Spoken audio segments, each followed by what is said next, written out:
భక్తిహీనులకు క్షేమం కలిగింది. వారి యొక్క మాటలు బహు గర్వంగా ఉన్నాయి. వారికి మరణమందు యాతన లేవు. వారు బాగా పుష్టిగా ఉన్నారు. ఎవరి వైపు చూస్తున్నాడు? భక్తిహీనుల క్షేమము ఆయన కంటబడిందంట. వారి హృదయాలు గర్వంతో నింపబడినట. వారికి మరణమంతు యాతన లేవట. వారు పుష్టిగా ఉన్నారు. ఇతరులకు కలిగే ఇబ్బందులు ఏమీ వారికి కలగవు. భక్తిహీనుల యొక్క క్షేమము కంటబడినప్పుడు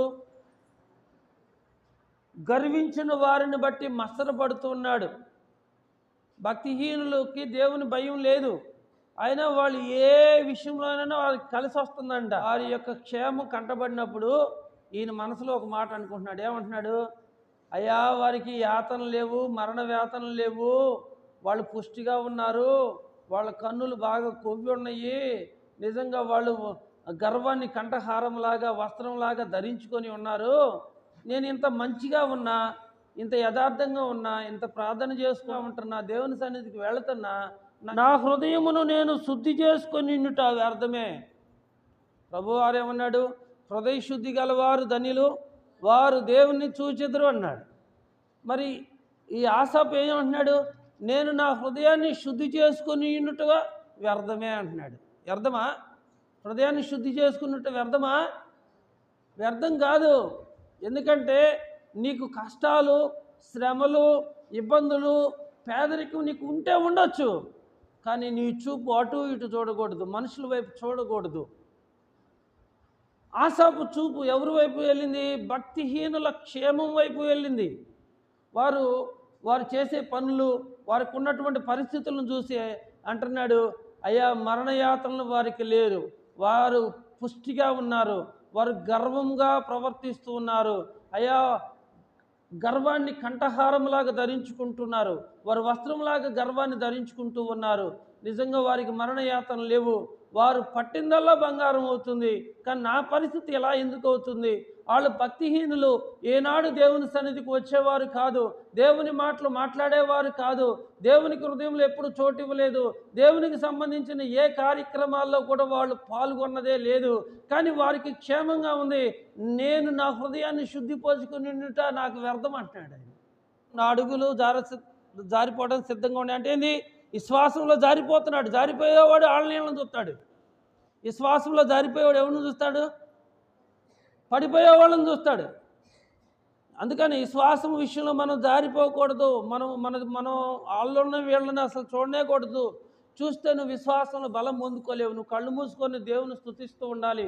నీకు కావలసిన సమస్త ఈవులను దేవుడు ఖచ్చితంగా నడిపిస్తాడు. హల్లెలూయా.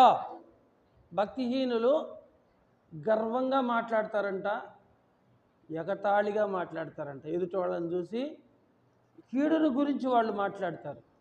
దేని గురించి? మంచి గురించి వాళ్ళు మాట్లాడరు. ఎగతాళి చేస్తారు, గర్వంగా మాట్లాడతారు, కీడు గురించి మాట్లాడుతూ ఉంటారు. అందుకని దేవుడు అంటాడు, కీడుకు ప్రతి కీడైనా, దూషణకు ప్రతి దూషణైనా మనం చేయకుండా మనం ప్రతి ఒక్కరిని ఆశీర్వదించాలంట.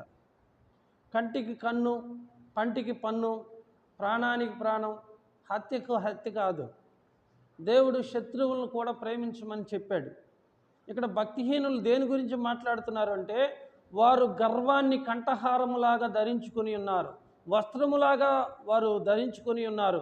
వారి నోట మాటలు ఎలా ఉన్నాయంటే బహు గర్వంగా ఉన్నాయంట. ప్రియమైన వాళ్ళరా, ఎదుటి వాళ్ళని చూసి ఎగతాళి చేస్తున్నారంట, వారి కీడు గురించి మాట్లాడుతున్నారట. భక్తిహీనులు కూడా ప్రార్థనకు వస్తారు. భక్తిహీనులు కూడా వాళ్ళకి ఏదైనా అవసరం ఉంటే, రోగం వస్తే ఆ రోగం తగ్గించుకోవడానికి అవసరానికి అడ్డం పెట్టుకుంటారు దేవుణ్ణి. నయోమికి 2 కోడళ్ళు ఉన్నారు, ఓర్పా, రూతు. నయోమికి కష్టం కలిగింది. నయోమి కుమారులు 2 చనిపోయారు.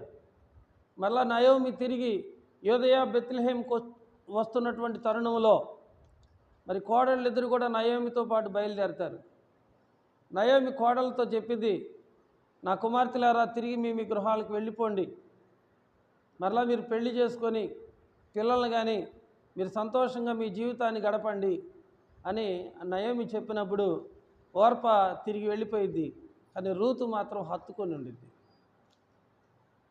రూతు అనేది నీ దేవుడే నా దేవుడు, నీ జనులే నా జనులు, నీ ప్రజలే నా ప్రజలు, మరణం తప్ప నిన్ను నన్ను ఏది వేరు చేయలేదు అని రూతు నయోమితో చెప్పిద్ది అనమాట. అలాగా కష్టాల్లో, బాధల్లో, ఇబ్బందుల్లో మరి ఉన్న దేవుని యందు భయభక్తులు కలిగిన వారు దేవుని తట్టు చూస్తారు. కానీ కొందరైతే ఏం చేస్తారో తెలుసా? వాళ్ళకి దేవునితో అవసరం ఉంటేనే ప్రార్థనకు వస్తారు. 3 వారాలు వస్తాం, 5 వారాలు వస్తాం, 7 వారాలు వస్తాం అని వారాల లెక్క వారాల పూజలు చేస్తారు వాళ్ళు. దేవుడు ఆ కార్యం చేసిన తర్వాత ఇక దేవుని వైపు వాళ్ళు చూడరు. దేవునితో వాళ్ళకి పని లేదు. ఆసాపు దేవుని మీద నుంచి మనసు తొలగి భక్తిహీనుల వైపు వెళ్ళిపోయింది. వాళ్ళని చూసినప్పుడు ఈయనకు మత్సరం కలుగుతుంది. అరే, వాళ్ళే బాగున్నారు, వారు చేయునదంతయు సఫలంగా ఉంది, వారి పరిస్థితి బాగుంది, మనం దేవుని సన్నిధికి వెళ్ళినా, మన హృదయాన్ని శుద్ధిపరుచుకున్నా, మనం దేవునికి కానుకిచ్చిన, దేవునికి మనం ఎంత నమ్మకంగా ఉన్నా మనం ఎలాగే ఉంటున్నామో, కానీ భక్తిహీనులు చూడు ఎంత బాగుంటున్నారో అని ఆయన కూడా అనుకున్నాడు. మనమే కాదు, ఆయన కూడా భక్తిహీనుల క్షేమము నాకు కంటపడినప్పుడు, వారి యొక్క గర్వంతో కూడినటువంటి పరిస్థితిని నేను చూసినప్పుడు నేను చాలా మత్సరపడ్డాను. వారికి మరణమందు యాతన లేవు, వారు పుష్టిగా ఉన్నారు, వారు గర్వాన్ని కంఠహారంలాగా ధరించుకొని ఉన్నారు, వస్త్రములాగా ధరించుకొని ఉన్నారు, వారికి దేవుని భయం బొత్తిగా లేదు, వారి ప్రతి ఒక్కరిని చూసి ఎగతాళిగా మాట్లాడుతూ ఉంటారంట, హేళన చేస్తూ ఉంటారంట, అవహేళన చేస్తూ ఉంటారట ప్రియులారా. కానీ ఆసాపదే అన్నాడు, నేను ఇంత భక్తిగా ఉండటం వల్ల నాకేం ప్రయోజనం, నా హృదయాన్ని నేను శుద్ధి చేసుకోవటం వల్ల నాకేంటి ప్రయోజనం అంటున్నాడు. ఆసాపు దేవుని యందు భయభక్తులు కలిగిన వాడు,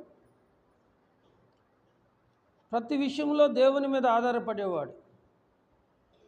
కొన్ని సందర్భాల్లో ఆయన విశ్వాసము బలహీనపడింది, సన్నగిల్లింది. అలాంటి పరిస్థితుల్లో ఆయన మనసు దేవుని మీద కాకుండా మనుషుల వైపు చూసింది, భక్తిహీనులను చూశాడు.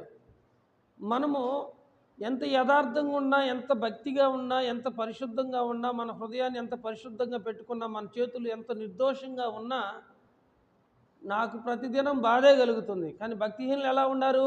వాళ్ళు పుష్టిగా ఉన్నారు, వారికి ఎటువంటి వేదనలు కూడా లేవు, వారి గర్వాన్ని కంఠహారంలాగా ధరించుకొని ఉన్నారు, గర్వాన్ని వాళ్ళు వస్త్రంలాగా ధరించుకొని ఉన్నారు. ప్రతి ఒక్కరిని వారు హేళన చేస్తూ, అవహేళన చేస్తూ, ఎగతాళి చేస్తూ, కీడు గురించి వారు మాట్లాడుతూ ఉన్నారు. వారు కూడా దేవుని తట్టు చూస్తున్నారు. ఎలా చూస్తున్నారు? వారి కన్నులు ఆకాశము తట్టు చూచుచున్నవి, కానీ వారు ఆకాశం తట్టు ముఖమును ఎత్తుతురు, వారి నాలుక భూ సంచారం చేయను. వాళ్ళు కన్నులేమో దేవుని తట్టు చూస్తూనే అంట, కానీ వారి నాలుక భూసంచారం అంటే భూమి మీద అందరి గురించి మాట్లాడుకుంటూ ఉంటారు. కన్నులేమో ఆకాశం తట్టు చూస్తున్నాయి, వారి నాలుకేమో లోక సంచారం చేస్తుందంట, జనాన్ని తిట్టడం, దూషించటం, ఎగతాళి చేయటం.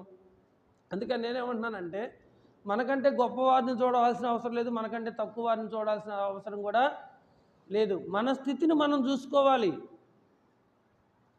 మనకంటే గొప్పవారిని చూస్తే మనకు బాధ కలిగింది, నేను ఎందుకు అలా లేనా అని. మనకంటే తక్కువని చూస్తే మనకు గర్వం వచ్చింది, వాళ్ళకంటే నేను ఎంత బాగున్నానండి. ఎప్పుడు కూడా మనుషుల వైపు మనం చూడకూడదు. నువ్వు దేవుణ్ణి నమ్మావు, దేవుణ్ణి నమ్మినప్పుడు మరి జారిపోవటం అంటే అదే, బురదలో నుంచి జారి కింద పడటం కాదు. నువ్వు పడిపోతే నవ్వటానికి సిద్ధంగా ఉంటారు, నువ్వు పడిపోకుండా జాగ్రత్తగా నడవాలి. తప్పడడుగులు కానించి పరిగెత్తే అంత మట్టుకు మనుషులను నిన్ను పరీక్షిస్తూనే ఉంటారు.